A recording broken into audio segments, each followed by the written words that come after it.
வணக்கம். உங்கள் மனதினால் உங்கள் யதார்த்தத்தை வடிவமைக்க முடியுமா? இது இது ஒரு பெரிய கேள்வி இல்லையா? ஆமா, நிச்சயமா. இன்றைய நம்ம விரிவான அலசல்ல மிச் ஹொரோவிட்ஸ் எழுதிய day dream believer unlocking the ultimate power of your mind இந்த புத்தகம் இந்த கேள்விக்கு எப்படி பதில் சொல்லுதுன்னு பார்க்க போறோம். ரொம்ப சுவாரஸ்யமான புத்தகம். ஆமா, நம்மளோட ஆதாரம் இந்த புத்தகத்தோட முன்னுரை, சில முக்கியமான அத்தியாயங்கள், அப்புறம் பின்னிணைப்பிலிருந்து எடுத்த பகுதிகள். சரி, இத வச்சு புத்தகத்தோட மைய கருத்துக்களை உங்களுக்காக திறக்க முயற்சிப்போம். சொல்லப்போனா இது முழு புத்தகத்தோடு ஒரு சாராம்சத்தை கொடுக்கிற முயற்சி. நல்லது. மனதின் சக்தி, ஆசைகளோட ஆற்றல், யதார்த்தத்தோட தன்மை இதெல்லாம் பத்தி ஆழமான பார்வைகளையும் சில நடைமுறை உத்திகளையும் அலசுறதுதான் நம்ம நோக்கம். இத ஒரு அரசியல்வாதி ஹோரோவிட்ஸ் கிட்ட கேட்ட ஒரு கேள்வியோட ஆரம்பிக்கலாம். புதிய சிந்தனை தத்துவத்துல ரொம்ப சிறந்த எழுத்தாளர் யார் அப்படின்னு கேட்டிருக்காரு. அதுக்கு அவர் என்ன சொன்னார்? ஹோரோவிட்ஸோட பதில் நெவில் கோடார்ட். நெவிலனு கருத்துக்கள் தான் இந்த புத்தகத்தோட அடித்தளமே. ஆனா ஹோரோவிட்ஸ் அதை இன்னொரு படி மேல கொண்டு போறாரு. சரி, எப்படி? வாருங்கள், அதை பத்தி தான் பார்க்க போறோம். சரி, முதல்ல இந்த புதிய சிந்தனை, அதாவது நியூ தாட் அல்லது நேர்மறை மனத்தத்துவம்னா என்னன்னு கொஞ்சம் தெளிவுபடுத்திக்கலாம். ஓகே.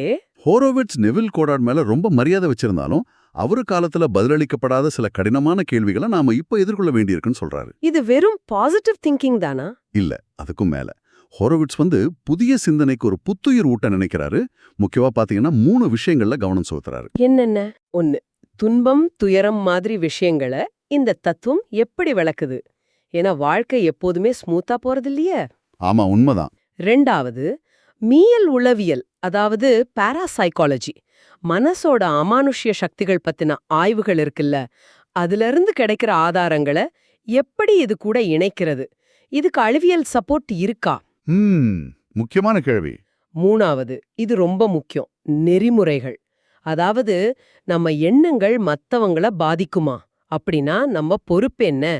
குறிப்பா பரஸ்பரத்தன்மை, ரெசிப்ரோசிட்டின்றத சொல்றாரு. பரஸ்பரத்தன்மை. ஆமா, பழைய சிந்தனைகளை தாண்டி ஒரு மேம்படுத்தப்பட்ட நடைமுறைக்கு ஏத்த மாதிரி ஒரு புதிய சிந்தனை தேவைன்னு ஆசிரியர் சொல்றாரு. அப்போ முதல் அத்தியாயத்திலேயே ஒரு பொதுவான நம்பிக்கைய கேள்வி கேட்கிறாரு இல்லையா? நாம விரும்பினது கிடைச்சிட்டாதான் அது நடக்குமா? ஆமா ஆமா.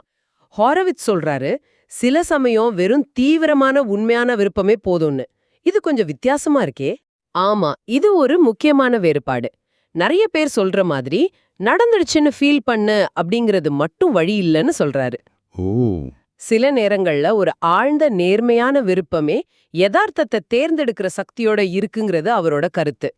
தன் சொந்த அனுபவத்தையே உதாரணமா சொல்றாரு. சொல்லுங்க. அவரு மனச்சோர்வுல இருந்தப்போ ஹிப்னகோகியான்னு சொல்ற அந்த தூக்கத்துக்கும் விழிப்புக்கும் நடுல இருக்கிற நிலை, அந்த நிலையில தனக்கு நல்ல செய்திகள் வரணும்னு ரொம்ப தீவிரமா விரும்பி இருக்காரு. அதோட விளைவா அடுத்தடுத்து நல்ல மெயில்ஸ் வந்துச்சான். இது எப்படி வேலை செய்யுதுன்னா, நம்ம யதார்த்தத்தை புதுசா உருவாக்குறத விட ஏற்கனவே சாத்தியக்கூறுகளா இருக்கிற பல யதார்த்தங்கள்ல இருந்து ஒன்ன நம்ம கவனம் அல்லது விருப்பத்தால தேர்ந்தெடுக்கிறோம் அப்படிங்கிறாரு. இது கேட்க சுவாரஸ்யமா இருக்கு. யதார்த்தத்தை தேர்ந்தெடுக்கிறோம். இது ஏதோ குவாண்டம் பிசிக்ஸ் மாதிரி இருக்கே. மிக சரியா சொன்னீங்க. ஆசிரியர் அதைத்தான் குறிப்பிடுகிறாரு. இது குவாண்டம் இயற்பியலோட நேரடியா சம்பந்தப்பட்டதுன்னு சொல்லல, ஆனா ஒரு ஒப்புமை காட்டுறாரு. குவாண்டம் உலகத்துல ஒரு துகளை நாம அளக்கும் போதுதான் அது பல சாத்தியக்கூறுகள்ல இருந்து ஒரு குறிப்பிட்ட நிலைக்கு வருதில்ல. அது மாதிரி நம்மளோட கவனம் அல்லது எண்ணம் பல சாத்தியமான யதார்த்தங்கள்ல இருந்து ஒன்ன நிகழ்காலத்துக்கு கொண்டு வருதுங்கிறது ஒரு பார்வை. பல உலகங்கள் கோட்பாடு கூட இத சப்போர்ட் பண்றதா சொல்றாரு. அதாவது ஒவ்வொரு தேர்விலையும் புதிய யதார்த்த கிளைகள் உருவாகுது. காலம் ஒரு நேர்கோட்ல இல்ல, நான் லீனியர் டைம் அப்படிங்கிற கருத்தும் இது கூட சம்பந்தப்பட்டது. சரி. அதனால ஆசிரியர் சொல்ற முறை ரொம்ப சிம்பிள். உங்க விருப்பத்தை நேர்மையாவும் தீவிரமாவும் இருங்க. அதை எழுதி வச்சுக்கோங்க, திரும்ப திரும்ப அதை நினையுங்க. இது ஒரு சாத்தியக்கூற தேர்ந்தெடுக்கிற செயல். நீங்களும் இதை ட்ரை பண்ணி பார்க்கலாம். ஆனா வாழ்க்கை எப்போதுமே நம்ம விரும்புறது கொடுக்கறது இல்லையே. தடைகள், கஷ்டங்கள் வருமே, அதை எப்படி எதிர்கொள்றது? இங்கதான் போரின் பாடம்னு ஒரு கான்செப்ட் சொல்றாரு. ஆமா, எமர்சனோட மேற்கோளை காட்டி வளர்ச்சிக்கு தடைகள் அவசியம்னு சொல்றாரு. இங்கேதான் நேர்மறை மனப்பான்மை PMA முக்கியமாகுது. PMA. ஆனா இது ஒரு குருட்டுத்தனமான நம்பிக்கை இல்ல, எல்லாம் நல்லா இருக்குன்னு சும்மா சொல்லிக்கிறது இல்ல. அப்ப என்ன? இது தடைகளை தாண்டி வளர்ச்சியை நோக்கிய ஒரு அணுகுமுறை. தத்துவஞானி ஊஸ்பென்ஸ்கி சொல்ற மாதிரி நமக்கு உதவாத தடைகளை அல்லது நெகட்டிவ் விஷயங்களை கண்டுக்காம அது இல்லவே இல்லைங்கிற மாதிரி செயல்படுறது. சரி. இத ஒரு பங்கு குழு பேட் பிரெயின்ஸ் கூட ஃபாலோ பண்ணினதா ஒரு சுவாரஸ்யமான விஷயத்த சொல்றாரு. அவங்க பாடகர் HR நெப்போலியன் ஹில்லோட திங்க் அண்ட் க்ரோ ரிச் புத்தகம் மூலமா PMAவோட சக்தியை உணர்ந்திருக்காரு. ஓ, அப்போ PMAங்கிறது பாசிட்டிவா நடிக்கிறது இல்ல, உண்மையிலே அந்த மனநிலையில இருக்கிறது. மிக முக்கியமா அதுதான் ஹோரோவிட்ஸ் வெறும் புரிதலோட நின்னுடக்கூடாதுன்னு சொல்றாரு. வெறும் வார்த்தையால இதுவும் கடந்து போகும்னு சொல்றதை விட உண்மையான வெற்றியை நோக்கி செயல்படணும். இல்லைனா அது வெற்றின்னு சொல்லப்படுற தோல்விகளுக்கே வழிவகுக்கும்னு எரிக் ஃப்ரைடுங்கிற கவிஞரோட வரிகளை சொல்றாரு. யோசிக்க வைக்குது. உங்களுடைய சவால்களை நீங்க எப்படி பாக்குறீங்க? உங்க பாசிட்டிவ் மனப்பான்மை எவ்வளவு ஆழமானது, உண்மையானது? இது நம்மள நாமே கேட்டுக்க வேண்டிய கேள்வி. அடுத்ததா 3வது 4வது அத்தியாயங்கள்ல அந்த மைய கேள்விக்கே வராரு. நம்மால யதார்த்தத்தை பாதிக்க முடியுமா? நேரடியான பதில் ஆம். இது எப்படி சாத்தியம்? எண்ணங்கிறது வெறும் சிந்தனை கருவி மட்டுமில்ல, அது ஒரு தேர்ந்தெடுக்கிற சக்தி, ஒரு படைக்கிற ஆற்றல்னு சொல்றாரு. படைக்கிற ஆற்றலா? ஆமா. வாழ்க்கை களிமண் மாதிரி நம்ம எண்ணங்களுக்கு வளைஞ்சு கொடுக்கிற தன்மை கொண்டதுங்கிறது அவரோட வாதம். இது அவர் முழுசா நம்புறாரு. ஒரு நிமிஷம் யோசிச்சு பாருங்க. உங்க வாழ்க்கையில நடந்த சில தற்செயலான நிகழ்வுகளுக்கும் அப்போ நீங்க கொண்டிருந்த தீவிரமான எண்ணங்களுக்கும் விருப்பங்களுக்கும் இல்லனா பயங்களுக்கு கூட தொடர்பு இருந்ததை நீங்க கவனிச்சிருக்கலாம். ஆமா, சில சமயம் அப்படி தோணி இருக்கு. ஆனா இது கொஞ்சம் மிகைப்படுத்தலா தெரியலையா? நம்மளால நினைச்சதையெல்லாம் செய்ய முடியுமா? இயற்பியல் விதிகள் எல்லாம் இல்லையா? ஹோரோவிட்ஸ் அதையும் ஒத்துக்கிறாரு. யதார்த்தம் முழுக்க நம்ம கண்ட்ரோல்ல இல்ல. பௌதிக விதிகள் மாதிரி வரம்புகள் உண்டு. சரி. ஆனா அந்த வரம்புகளுக்குள்ள நம்ம எண்ணங்களுக்கு கணிசமான சக்தி இருக்குன்னு சொல்றாரு. மறுபடியும் குவாண்டம் இயற்பியலை சொல்றாரு. அளவீடு அலையை துகளாக்குது, பல உலகங்கள் கோட்பாடு, நெவில்லோட தொடர் பிரபஞ்ச கருத்து, இதெல்லாம் நம்ம எண்ணங்கள் யதார்த்தத்தை தேர்ந்தெடுக்கிற கருத்துக்கு வலு சேர்க்குது. பழங்கால ஹெர்மெட்டிசிசம் தத்துவத்தையும் நினைவுபடுத்துறாரு. மேலே உள்ளது போலவே கீழே உள்ளது. அதேதான். அதாவது பிரபஞ்சத்தோட பெரிய விதிகள் நம்ம மனசோட சின்ன உலகத்திலையும் பிரதிபலிக்குதுங்கிற நம்பிக்கை. இது இன்னொரு முக்கியமான கேள்வியை எழுப்புது. மற்ற மனிதர்கள் அவங்க உண்மையா இல்ல நம்ம எண்ணங்களோட பிம்பங்களா? இது ஒரு சிக்கலான விஷயம். ஹோரோவிட்ஸோட பதில் இது ஒரு முரண்பாடான உண்மை, ஒரு பாரடாக்ஸ்ங்கிறது தான். பாரடாக்ஸ்? ஆமா. மற்றவங்க தனித்துவமானவங்க, அவங்களுக்கும் சுதந்திரமான எண்ணங்கள் இருக்கு. அதே சமயம் நம்மளோட ஆழ்ந்த எண்ணங்களும் எதிர்பார்ப்புகளும் அவங்கள பாதிக்குது, அவங்களோட இருக்கிற நம்ம உறவை பாதிக்குது. அப்படியா? ஆமா. இது நம்ம மேல ஒரு தார்மீக பொறுப்பு சுமத்துது. நீங்க மத்தவங்கள பத்தி என்ன நினைக்கிறீங்க, என்ன விரும்புறீங்கிறதுல கவனமா இருக்கணும். ஏன்னா உங்க எண்ணங்கள் உங்க உறவுகளோட யதார்த்தத்தை தீர்மானிக்கலாம். அடுத்து 5வது அத்தியாயத்துல நெவிலோட ஒரு பிரபலமான முறை திருத்தி அமைக்கும் கத்திரிக்கோள், அதாவது நடந்து முடிஞ்ச ஒரு நிகழ்வை மனசளவுல மாத்தி எழுதுறது. இது எப்படிங்க வேலை செய்யும்? இது கேட்கவே ஆச்சரியமா இருக்கு இல்லையா? ஆமா, ஹோரோவிட்ஸ் தன் சொந்த அனுபவத்தையே சொல்றாரு. சரியா போகாத ஒரு ஜூம் முறைய அன்னைக்கு ராத்திரி படுக்கையில அது ரொம்ப சிறப்பா நடந்ததா மனக்கண்ணுல ஓட்டி பார்த்திருக்காரு. சரி, அப்புறம் அடுத்த நாள் அந்த உரைக்கு பாராட்டுகள் வந்திருக்கு, ஏன் பூங்கொத்து கூட வந்ததா. அட, நம்ப முடியலையே. இதை எப்படி வளர்க்கறது? ஒருவேளை நாம ஒரு நிகழ்வை மனசளவுல திருத்தி அமைக்கும்போது ஒரு புதிய யதார்த்த கிளை உருவாகுதா, இல்லனா குறைந்தபட்சம் அது நிகழ்வோட உணர்ச்சி பூர்வமான தாக்கம் நம்ம மேல குறையுதா? இதுவும் அந்த குவாண்டம் புல உலகங்கள் கோட்பாடு இல்லனா நேர்கோடற்ற காலம்ங்கிற கருத்தோட ஒத்துப்போகுது. நேர்கோடற்ற காலம் அப்படின்னா? அதாவது காலம்ங்கிறது நேரா முன்னாடி மட்டும் போகல, கடந்த காலம், நிகழ்காலம், எதிர்காலம் எல்லாம் ஏதோ ஒரு வகையில இணைஞ்சிருக்கலாம். ஓ, தி மங்கீஸ் இசைக்குழு உறுப்பினர் மைக்கேல் நெஸ்மித் சொன்ன மாதிரி கடந்த காலம் நிகழ்காலத்தை உருவாக்குறதில்ல, நித்தியமான நிகழ்காலம் தொடர்ந்து புதுப்பிக்கப்பட்டுக்கிட்டே இருக்கு. இது ரொம்ப ஆழமா இருக்கு. ஆமா. இதன் அர்த்தம் கடந்த காலம்ங்கிறது கல்லுல செதுக்கின மாதிரி நிலையானதில்ல. நீங்க உங்க கடந்த கால அனுபவங்களை வேற ஒரு கண்ணோட்டத்துல பார்க்க தயாரா? ஒருவேளை அந்த திருத்தம் நிகழ்காலத்திலையும் எதிர்காலத்திலையும் தாக்கத்தை ஏற்படுத்துமோ? இது சிந்திக்க வேண்டிய விஷயம்தான். அடுத்ததா 6வது அத்தியாயத்துல பிரார்த்தனை பத்தி பேசுறாரு. இது மத நம்பிக்கையை தாண்டிய ஒரு பார்வையா? ஆமா. பிரார்த்தனை ஏன் வேலை செய்யுதுங்கிறதுக்கு வழக்கமான விளக்கங்களுக்கு அப்பால போறாரு. ரோமானிய ஞானக் கடவுளான மினர்வா தேவிக்கு அவர் சும்மா ஒரு கோரிக்கை வச்சிருக்காரு. சரி. அதுக்கப்புறம் அவர் தவறு விட்டதா நினைச்ச ஒரு மெயில் தானாவே கிடைச்சது, தொலைஞ்சு போன நோட் கார்டு கிடைச்சது. இந்த மாதிரி சின்ன ஆனா முக்கியமான நிகழ்வுகள் நடந்ததா சொல்றாரு. ஓ. ஒருவேளை இந்த பழங்கால தெய்வங்கள் அல்லது உயர் சக்திகளுக்கு நம்ம கவனம் தேவைப்படுதா? இது ஹெர்மெட்டிசிசம், வில்லியம் ஜேம்ஸ் போன்ற தத்துவஞானிகளோட கருத்துக்களோட ஒத்துப்போகுது. அதாவது நாம எது மேல கவனம் செலுத்துறோமோ அதுக்கு சக்தி கொடுக்கறோம். அப்போ இது ஒரு விதமான கொடுக்கல் வாங்கல் மாதிரி, பரஸ்பரத்தன்மை. சரியா சொன்னீங்க. இது உயர் சக்திகளோட ஒரு பரஸ்பர தன்மை பத்தினது. நாம கொடுக்கற கவனத்துக்கு ஒரு பதில் இருக்கலாம். அதே சமயம் எல்லா பிரார்த்தனைக்கும் பதில் கிடைக்கிறதில்லை. ட்ரூமன் கெப்போர்ட் சொல்ற மாதிரி பதிலளிக்கப்படாத பிரார்த்தனைகள் கூட சில சமயம் நமக்கு பாதுகாப்பா இருக்கலாம். ஆமா. இங்கதான் விருப்ப இயந்திரம்ங்கிற கருத்தும் வருது. இத ரோட் சைட் பிக்னிக்ங்கிற நாவல்லையும் அதோட படமான ஸ்டாக்கர்லயும் வர்ற ஒரு உருவகம். விருப்ப இயந்திரமா? ஆமா. அதாவது நீங்க உண்மையிலே உங்க ஆழ் மனசுல என்ன விரும்புறீங்களோ அதை நீங்க உணர்ந்தாலும் உணராட்டாலும் அதுதான் உங்களுக்கு கிடைக்கும். இது கொஞ்சம் பயமா இருக்கே. நம்ம ஆழ் மனசுல என்ன இருக்குன்னு நமக்கே தெரியாதே. உண்மைதான். அதனாலதான் சுய அறிவு, செல்ஃப் அவேர்னஸ், அப்புறம் நேர்மை, ஆனஸ்டி ரொம்ப முக்கியம்னு ஆசிரியர் சொல்றாரு. சரி. தத்துவஞானி குர்ஜீஃப் மற்றும் அவரோட அம்மாவோட ப்ரூச் கதை இத விளக்குது. குர்ஜீஃப் தன் இலக்குல அசையாத நம்பிக்கை வச்சிருந்ததால விதிக்குட்பட்ட விளைவா அவருக்கு தேவையான உதவி கிடைச்சது. உங்க ஆழ்மன விருப்பங்கள் என்ன, அதை எதிர்கொள்ள நீங்க தயாரா? இதுதான் உண்மையான சவால். நடைமுறைக்கு வருவோம். 9வது அத்தியாயத்துல சக்தி வாய்ந்த மந்திரங்களை, அஃபர்மேஷன்ஸ உருவாக்குறது எப்படின்னு ஒரு ஃபார்முலா கொடுக்கறாரே. ஆமாம், ரொம்ப நேரடியான ஃபார்முலா.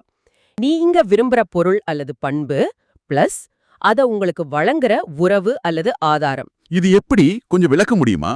இது வெறும் பொதுவா நான் பணக்காரன்னு சொல்ற மாதிரி இல்ல. உதாரணத்துக்கு ஹோரோவிட்ஸ் தன் சொந்த வாழ்க்கையிலிருந்து வெளிப்படையா சொல்றாரு. எனக்கு அழகான பெண்களுடன் நெருக்கமான உறவுகள் உள்ளன, அன்பான பார்வையாளர்களிடமிருந்து வளமான வருமானம் ஈட்டுகிறேன், என் வேலைக்கு அருகில் ஒரு அழகான புதிய வீடு எனக்கு இருக்கிறது. ஓ, ரொம்ப ஸ்பெசிஃபிக்கா இருக்கு. ஆமா, இது எமிலி கூவேயோட முறை. அந்த தூக்கத்துக்கும் விழிப்புக்கும் இடைப்பட்ட நிலையில மந்திரங்களை சொல்றது மாதிரி சக்தி வாய்ந்ததுன்னு சொல்றாரு. இது தவிர டாரோட் சீட்டுகள், ஐசிங் மாதிரி கருவிகள் பத்தியும் பேசுறாரே. அதெல்லாம் எப்படி உதவும்? ஆசிரியர் இதையெல்லாம் எதிர்காலத்தை கணிக்கிற கருவிகளா பார்க்கல. அப்போ மாறா அது நம்ம உள் மனச திறந்து காட்ட உதவுற குறியீடுகள்னு சொல்றாரு. ஒரு படம் அல்லது குறியீடுங்கிறது பல அர்த்தங்களையும் பல பரிமாணங்களையும் ஒரே நேரத்துல காட்டக்கூடியது. சரி. இதுவும் அந்த தேர்ந்தெடுத்தல் கோப்பாக்கரோட தொடர்புடையது. ஒரு டாரோ ரீடிங்ல வர கார்ட்ஸ், உதாரணத்துக்கு தேர், 3 வாள்கள், 2 வாள்கள், நீங்க எந்த சாத்தியக்கூரை நோக்கி போறீங்க, எங்க முடிவெடுக்க தயங்குறீங்கன்னு காட்டலாம். இது உங்க கவனத்தை எங்க செலுத்தணும்னு உணர்த்தும். புரியுது. அத்தியாயம் 13ல விருப்பம் நிறைவேற சில படிகளை சுருக்கமா சொல்றாரு. கூர்மையான நேர்மையான விருப்பம், அத தெளிவா வார்த்தைகள்ல வடிக்கிறது, சில சமயம் பாலியல் ஆற்றலை மன ஆற்றலா மாற்றுறது, செக்ஸ் டிரான்ஸ்மியூட்டேஷன், அப்புறம் முக்கியமா விருப்பம் நிறைவேற வர்ற வழிகளை திறந்த மனசோட ஏத்துக்கிறது. இந்த புத்தகத்தோட கருத்துக்கள் மேல விமர்சனங்களும் இருக்கு இல்லையா? குறிப்பா இது சுயநலத்தை இல்லனா சுயமோகத்தை, நார்சிசிசம ஊக்குவிக்குதாங்கிற கேள்வி. ஆமா, கிறிஸ்டோபர் லாஷ் மாதிரி சமூக விமர்சகர்கள் இந்த கேள்வியை கேட்டிருக்காங்க. ஹோரோவிட்ஸ் 11ஆம் அத்தியாயத்துல இதுக்கு பதில் சொல்றாரு. என்ன சொல்றாரு? மனசோட சக்தியை பயன்படுத்துறதுங்கிறது பிரச்சனைகள்ல இருந்து தப்பிக்கிறதுக்காக இல்ல, மாறா உண்மையான சுய வெளிப்பாட்டுக்காக, செல்ஃப் எக்ஸ்பிரஷனுக்காகன்னு சொல்றாரு. சுய வெளிப்பாடா? ஆமா, இது வெறும் ஆசைப்படுறதில்ல, நம்ம உள்ள இருக்கிற திறமைகளை வெளிக்குணர்வது. விடாமுயற்சியோட முக்கியத்துவத்தையும் மனதின் நம்பிக்கை வலியுறுக்கிறாரு. அந்த இளஞ்சிவப்பு வாளிகள், பிங்க் பக்கெட்ஸ் கதை கூட விடாமுயற்சி பத்தி தானே? ஆமா, அது விடாமுயற்சியும் ஒத்திசைவும் சிங்க்ரோனிசிட்டியும் எப்படி இணையுதுங்கிறதுக்கு ஒரு நல்ல உதாரணம். எப்படி? அவர் ஒரு குறிப்பிட்ட பொருளை, அந்த இளஞ்சிவப்பு வாளிகள், தேடி பல இடங்களுக்கு அலைஞ்சி கிட்டத்தட்ட கைவிடுற நிலைமையில இருந்தப்போ ரொம்ப எதிர்பாராத விதமா சரியான நேரத்துல சரியான இடத்துல அது கிடைச்சது.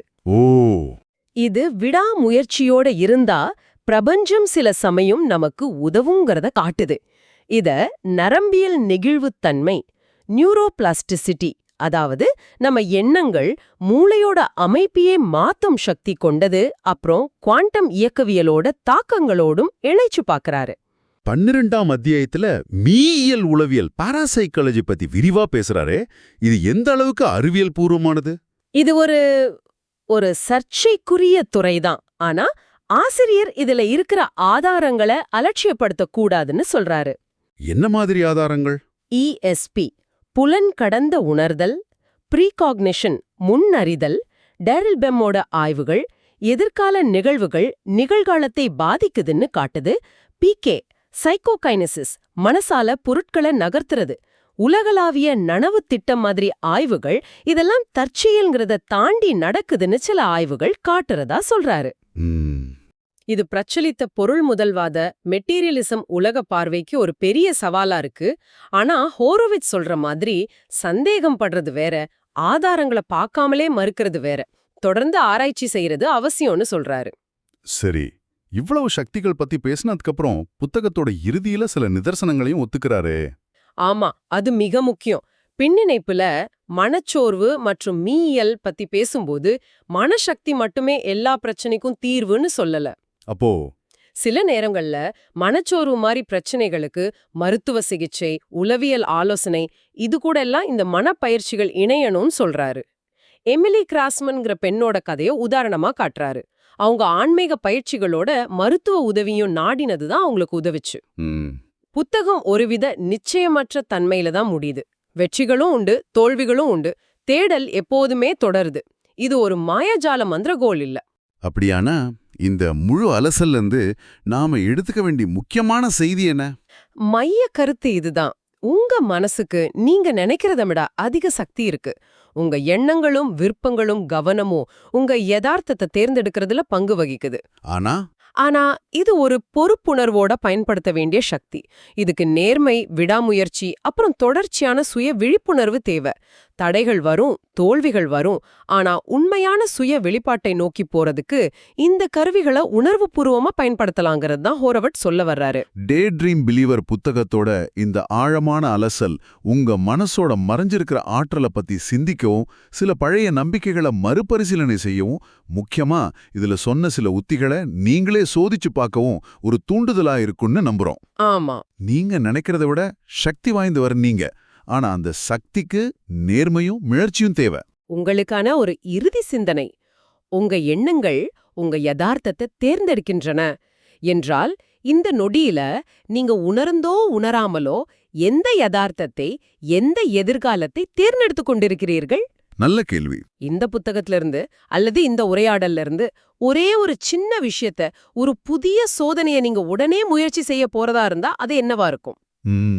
ஒருவேளை உங்க உண்மையான விருப்பத்தை தெளிவா எழுதி வைக்கிறதா, இல்லனா இருச்சலூற்ற ஒரு கடந்த கால நினைவை மனசளவுல திருத்தி அமைக்க முயற்சி செய்யறதா, இல்லனா உங்களுக்கென ஒரு சக்தி வாய்ந்த மன்றத்தை உருவாக்கி பயிற்சி செய்யறதா?